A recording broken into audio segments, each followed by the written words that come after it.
அரசு பள்ளி பகுதி நேர ஆசிரியரை பள்ளி வளாகத்திற்குள் கம்பியால் தாக்கிய இருவரை போலீசார் கைது செய்துள்ளனர். திருவாரூர் மாவட்டம் புள்ளமங்கலம் பகுதியில் அரசு மேல்நிலைப் பள்ளி இயங்கி வருகிறது.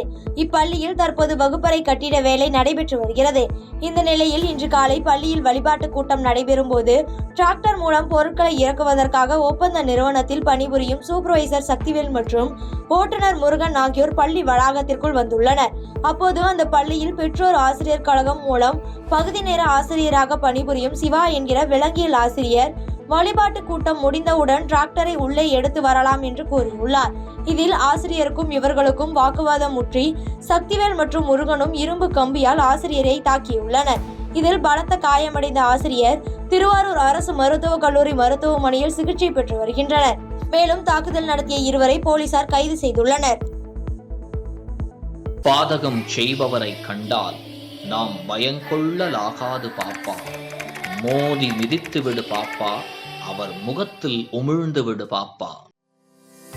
அண்மை செய்திகளை உடனுக்குடன் தெரிந்து கொள்ள இணைந்திருங்கள் இயம்நாடு தொலைக்காட்சியுடன்.